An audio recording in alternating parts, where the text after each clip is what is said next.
This is Greg Muna, aka Master Moo, with another installment of our conversation about music and perception and sound and how we relate to it as listeners and as musicians, as artists, as composers, and also not only as listeners, but as creative collaborators, as patrons and sponsors and supporters of sound art.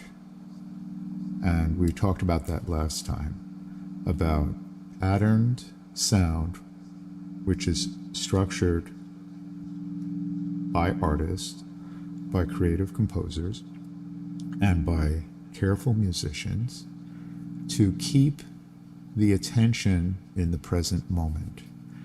And we were talking about the differences between the attentive presentness versus focusing on the past or the future.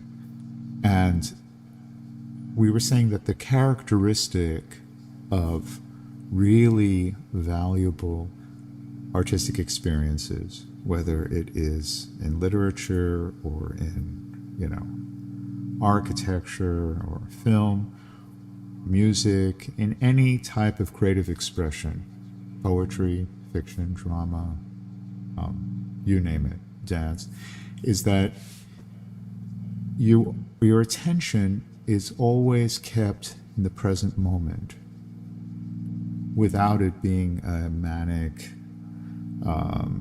in-your-face thing, without, panic, but in a calm. You can always trigger someone's attention by doing something shocking or grossing them out, and by causing triggering a panic attack. But that's not productive artistically, because the whole point. Hello, Miriam. Welcome, Miriam Nunez. We'll also be just, put any of your comments in the comments threads. I'm on either TikTok or YouTube, and I'll try to address this in real time. We're talking about the characteristics of art, which uses our five senses, our perceptions. So there are five basic types of art because we have five basic senses. And I apologize if there's any street noise coming through the feed. We're here in New York City. It sounds like there is some real New York type event unfolding right outside my door. So I will apologize to you if any of that emergency vehicle noise is bleeding through. And hopefully it will dissipate. We can listen to that sound for a second and try to translate it into something valuable in our heads. This is a downward glissando of two pitches. And it's they're sort of in the interval of about a minor third away from each other. That was interesting, actually. Now that downward glissando is ended, but the emergency vehicles are still right outside my window. Oh well. Okay. So we're relating to sound spontaneously in the present moment. Sounds like more emergency vehicles are coming. Okay, I hope it's not an emergency in my building, but you never know in New York City. Yeah. If you can just pardon me, I really probably should see if this is something which requires any interruption. Just a moment, please.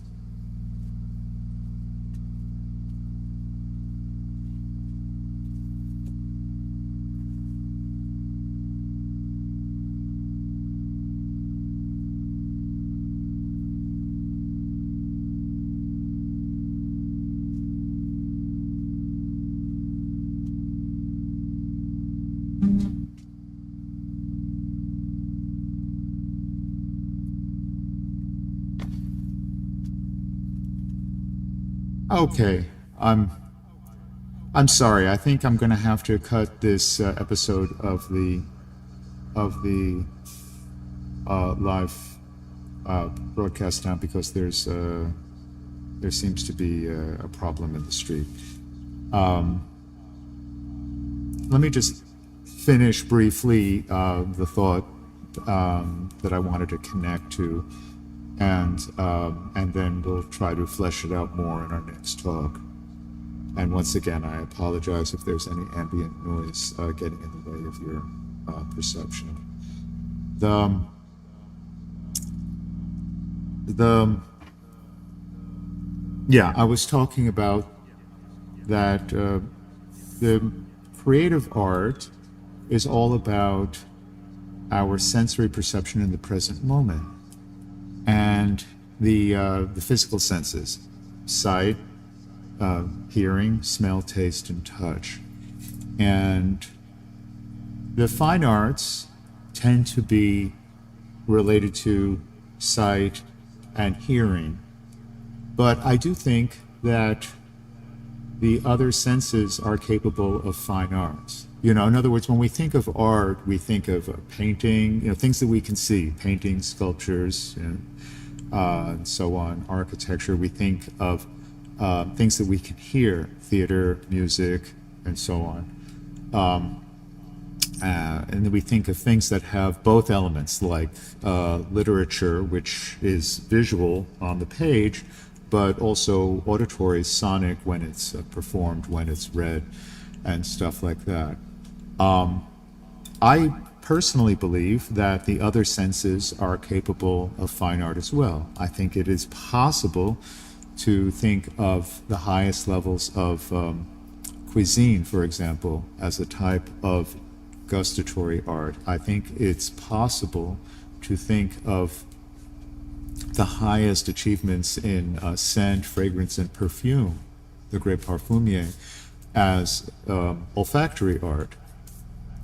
I think of the greatest designers of clothing, the greatest couturiers, as creating not only visual but tactile art, because you not only look at great clothing, you feel it as well, and you move in it physically. And the tactile elements are also obviously a part of dance and anything which is moving in space. And we also move in space. We have a physically embodied sense of moving our bodies through space when we walk through architecture, which relates to a topic I wanted to talk about right now. In our last episode, I was talking about Beethoven because this series of talks is taken from a Beethoven quote. And this is called Music is a Revelation.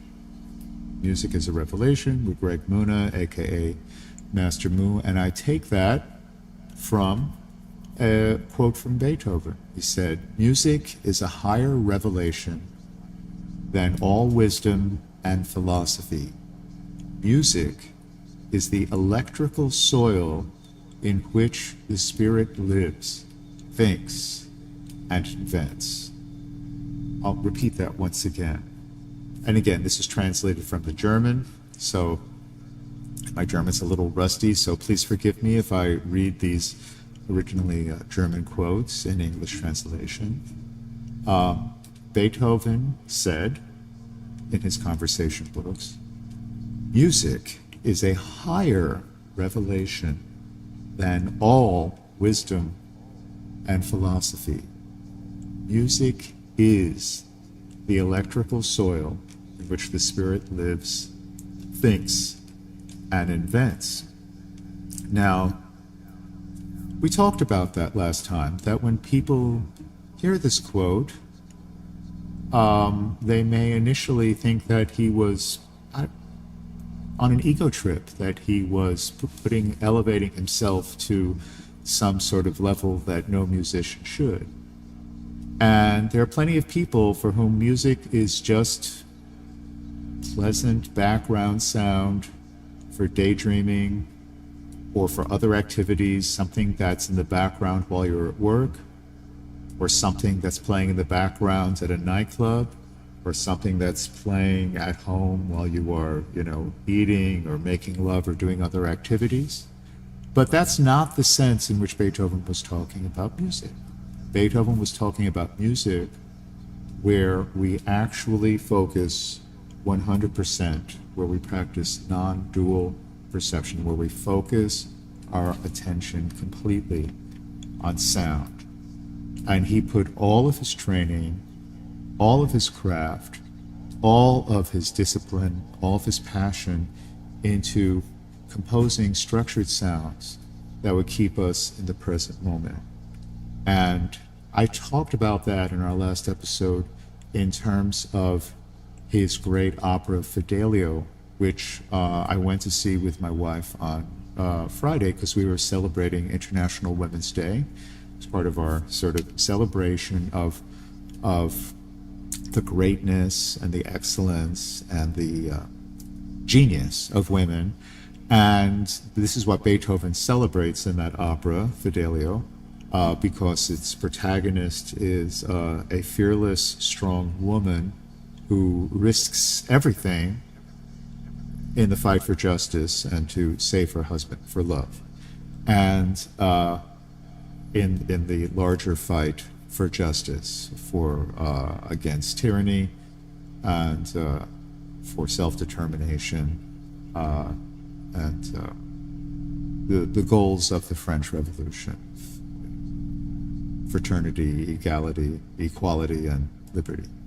So, and we talked last time about how Beethoven was writing about a subject which was completely contemporary in his time, which was about the European relationship to the ideals of the French Revolution, which were being exported from France in his lifetime by Napoleon in the Napoleonic Wars of Conquest, and the ups and downs of that, and how the liberation flips into oppression and so on. These are all issues that Beethoven was looking at, and for that reason, it was kind of an unfinished work for him. It was a work in progress. He kept on revising it over a 20-year period. He went through several drafts. There are 4 different overtures, and as a result, it's maybe not the most perfect opera because it had a very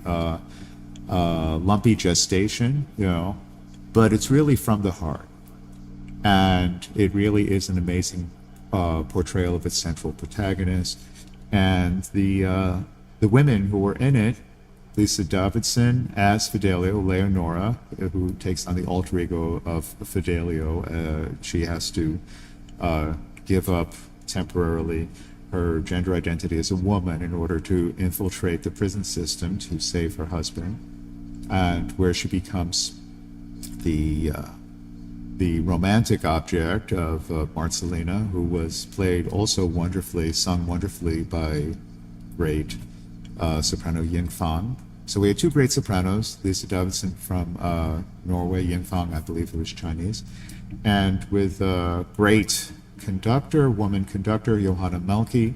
So it was, there were male performers who were also excellent and terrific, the very great René Papa, Thomas Konieczny, the Magnus Dietrich, but it was really about the title character and the women, the women creating it, conducting it, and presenting it. So it was a good way to celebrate International Women's Day on March 8th. And this made me think about Beethoven's creative struggle and what he meant by saying music is a higher revelation than all wisdom and philosophy. And we talked about that last time. That can be taken as a very arrogant, ego trip type of phrase.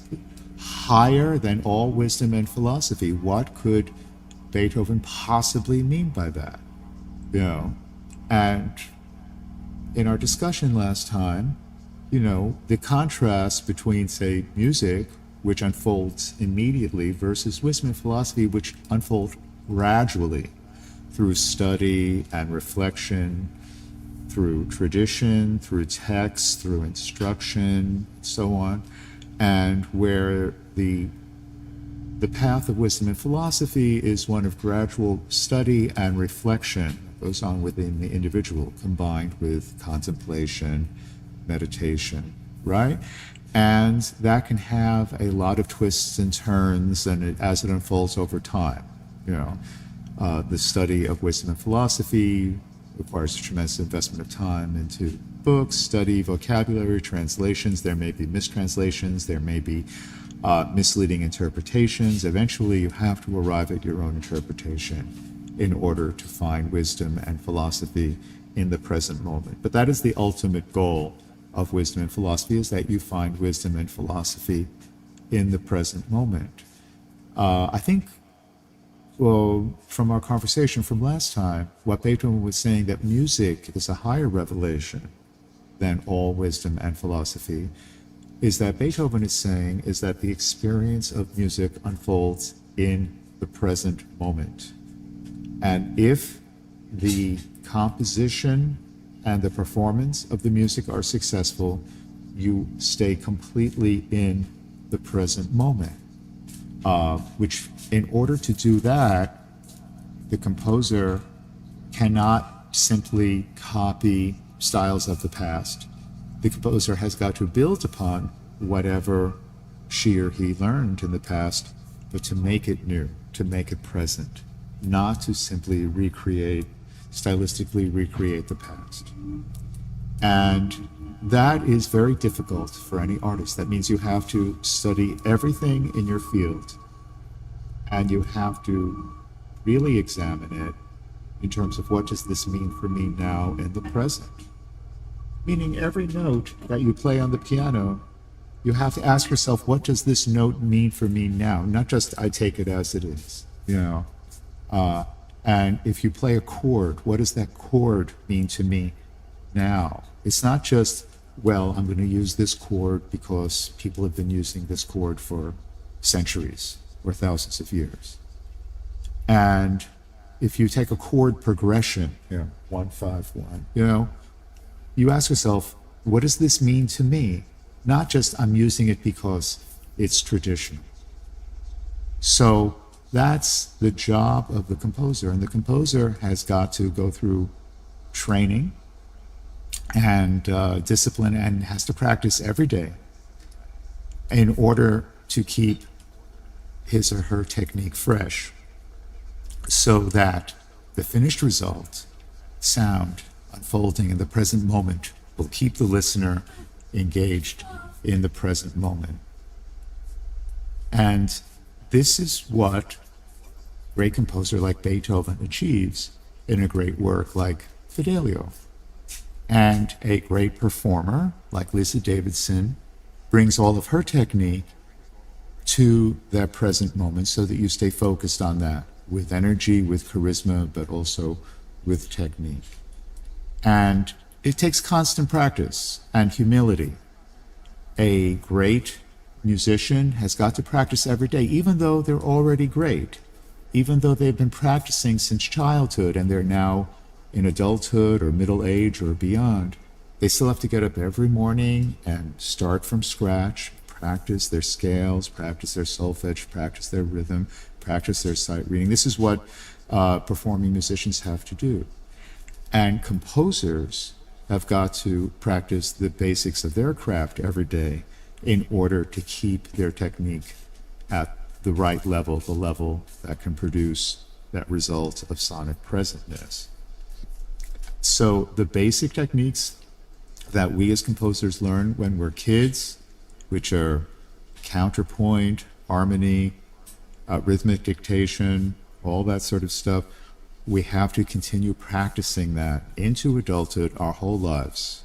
I don't think there's ever going to be a moment, really, until the day I die, that I'm not going to have to work on these basics every day, that I'm just not always going back to square one. For me, this is just doing a simple two-voice counterpoint, writing a simple cantus bass line, and writing a simple melody over that, and getting the relationship, the rhythmic and the harmonic relationship between the bass melody and the treble melody to be elegant, harmonious, to have a sense of forward motion, and for the two voices to be independent of each other, for independence of harmonic motion, melodic motion, and a sense of directed motion, that there's a sense that music moves in towards a point and away from a point, but it's always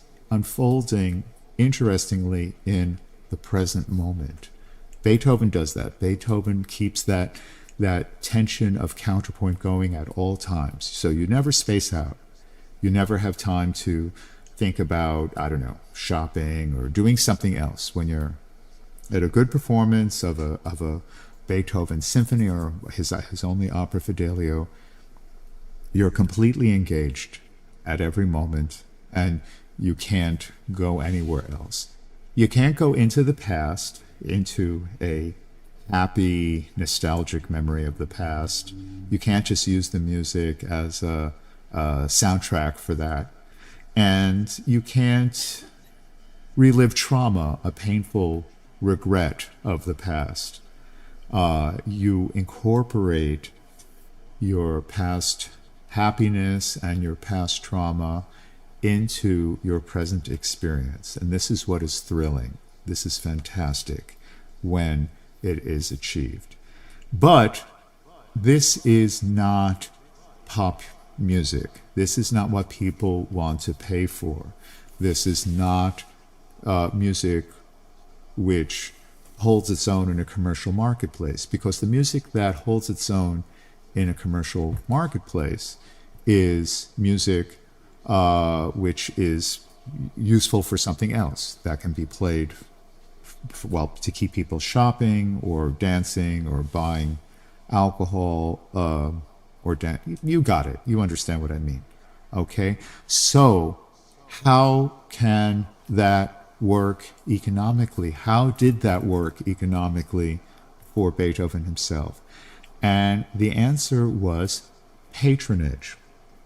Beethoven, in his time, lived through the period we were talking about, the French Revolution, and before the rise of modern industrial capitalism. So there were still kings and queens and crowned heads and stuff like that. And Beethoven had one foot in the old world of kings and queens, and he had one foot in the new world of democracy. So on one hand, his democratic foot, from his democratic foot, he felt that he was equal, which is correct, as we are in a democracy. But in his other foot, that was in the world of aristocracy, he was actively seeking aristocratic patrons, which were the oligarchs of his time, who he had to find ones who shared his artistic vision and who were willing to give part of their wealth to realize his artistic vision so that they could be co-creators. Here's another good quote from Beethoven. He said to one of his patrons, who I said were the contemporary oligarchs. He was living in Vienna in the early 1800s, and these were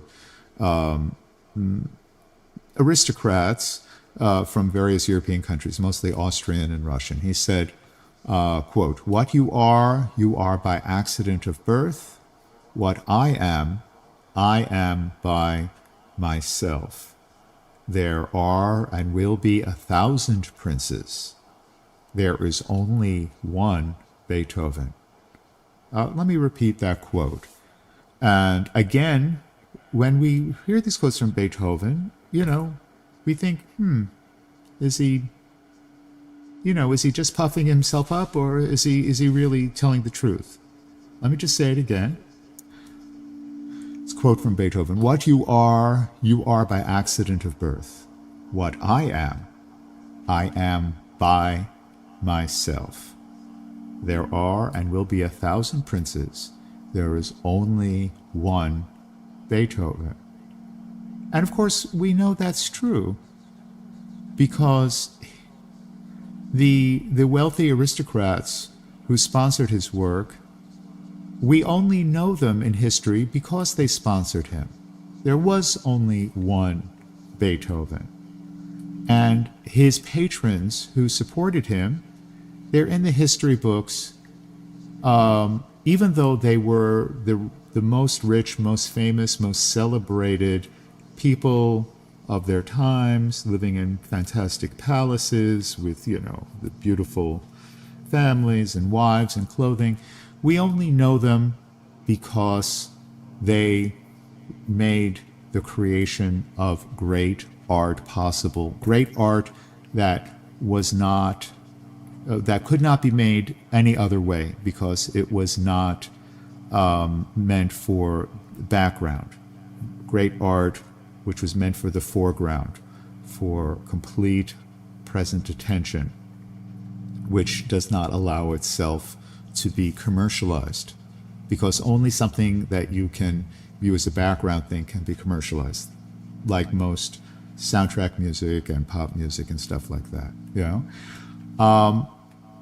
I would just like mention a couple of Beethoven's patrons included great Russian aristocrats such as the Razumovsky, Count, and later Prince Andrei Kirillovich Razumovsky, who lived from 1752 to 1836, who gave Beethoven the resources to write his great middle quartets. And then later in Beethoven's life, another Russian aristocrat, Prince Nikolai Borisovich Golitsyn. Again, I don't speak Russian, so this is, please forgive my incorrect pronunciations, but Prince Golitsyn was Beethoven's patron for his late quartets. So his great middle string quartets and his great late quartets had sponsors who, quite incidentally, were Russian oligarchs of their time. He also had Austrian oligarchical aristocratic patronage and so on. But their names are known to history. For example, the Archduke Rudolph and so on, because they were the co-creators of great work which still feeds our souls today. And this is what a patron is. A patron is a person with wealth, whether it is inherited or created through business, a leader in the world of wealth, someone of high social status, who has a strong artistic sensibility, who has a great love of art, but whose gift is not in creating art. By definition, someone in that high social status has a gift in managing money, managing resources, a gift of leadership, and so whether that is a political leader or a crowned head of state, or someone with an inherited fortune like an aristocrat, or a self-made person, the gifts involved in high social status and wealth are different from the gifts involved in creating artwork. They're actually completely different, despite the shared love of art. Why? Because we said an artist is working with sense perceptions. An artist is working with sight or sound or smell, taste or touch. And sound art, music composition, is working with sound and sound perception and the techniques of sonic attention, of sonic perception.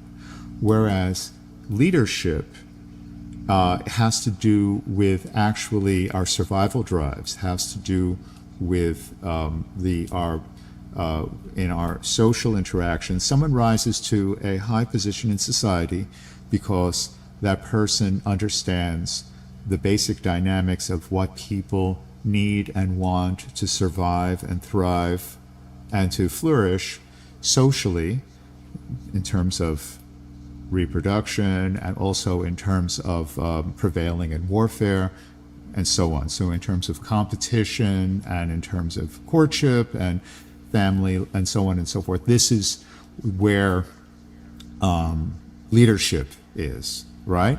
So, but someone whose great skill is in, for example, a modern day aristocrat, a modern day oligarch, someone who is perhaps a self-made business person, has tremendous skill having a sense of diagnosing the needs and wants of people in society, and then gathering together investors and money and skill and technology to realizing products that meet very real world needs and wants that make people's lives better. So a great business person creates a product that uses capital to create products which make people's lives better, and then people buy it, and then there's more capital, and so on. And a patron uses some of that capital then to support living artists to create great work that would not be able to be produced any other way.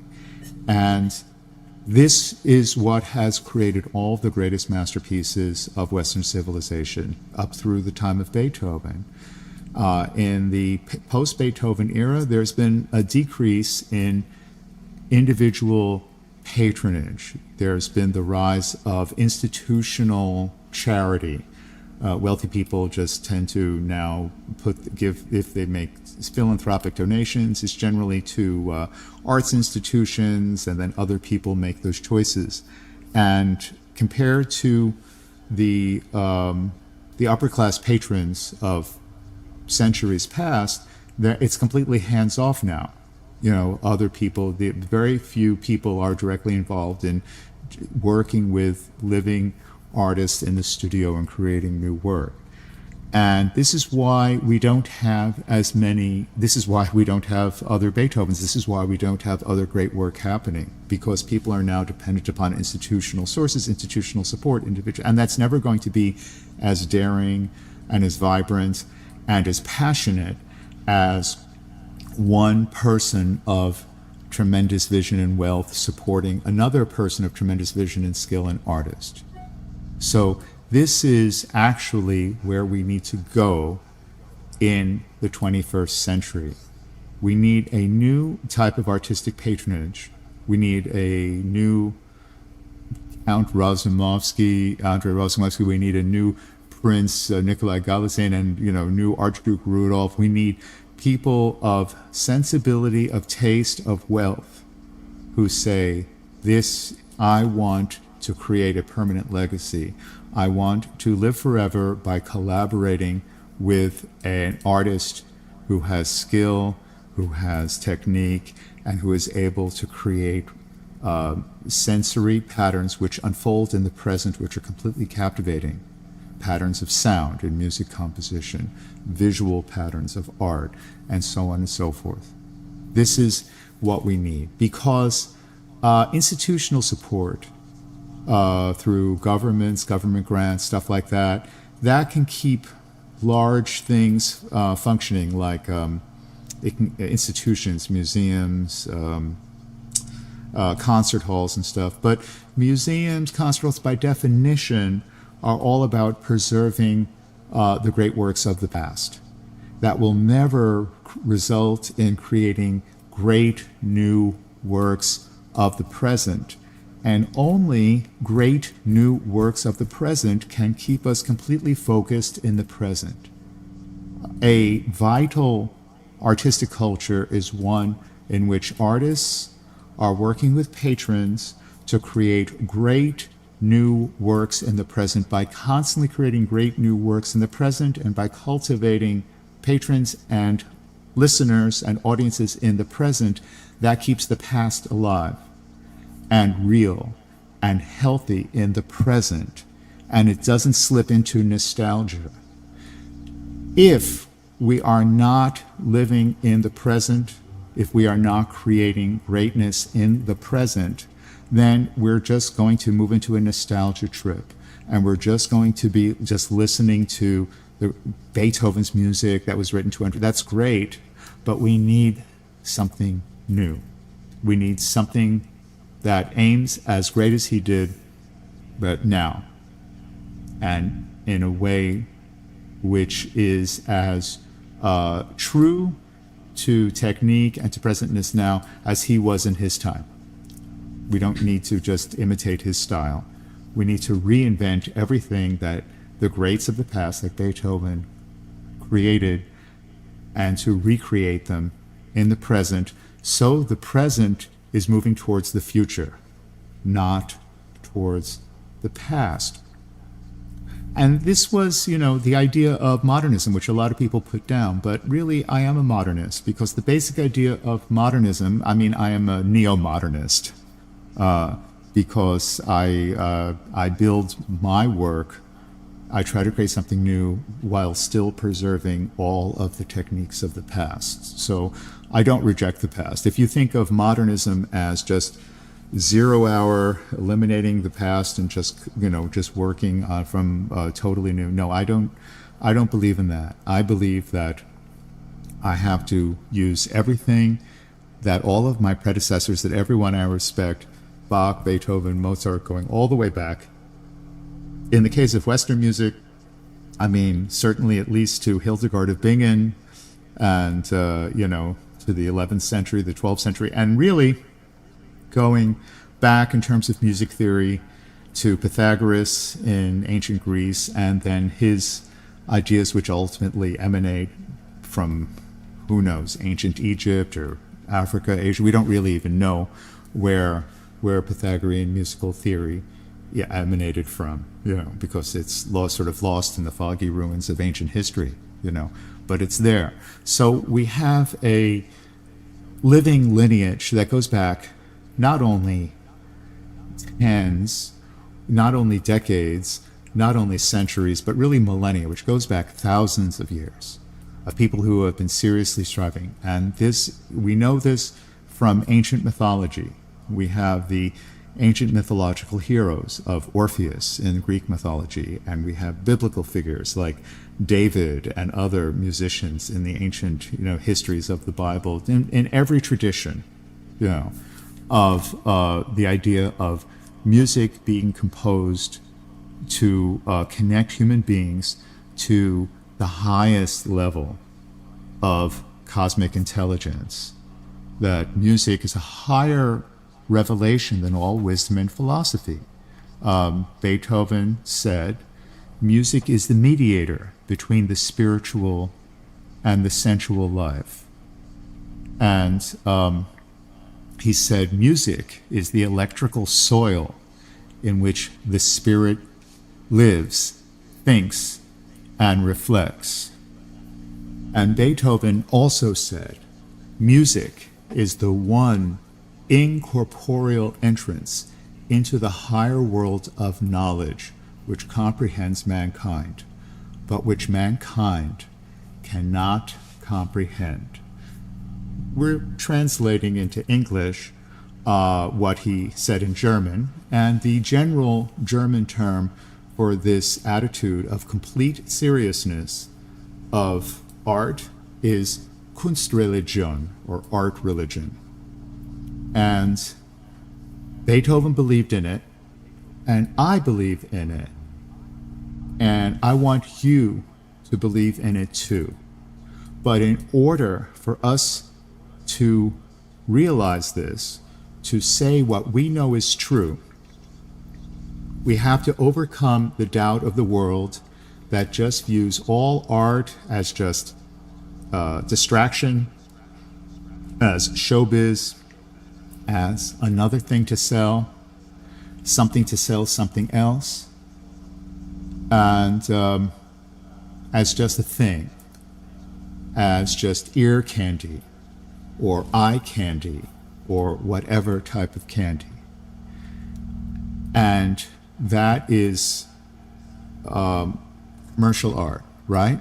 And the only exception to that is when there is enlightened patronage, when we have patronage in the vision of Kunstreligion, patronage in the vision of art religion, that will work together with living artists to create the masterpieces of today, which will move and live into the future, and which will keep the great achievements of the past relevant and not just slipping into soundtracks of nostalgia and regret, and not escaping into future fantasies of hope and fear, but keeping us completely awake, completely aware, and completely in touch with our emotions, our feelings, our every aspect of our humanity in the present moment, which is ultimately the goal of all wisdom and philosophy, but unfolding right now.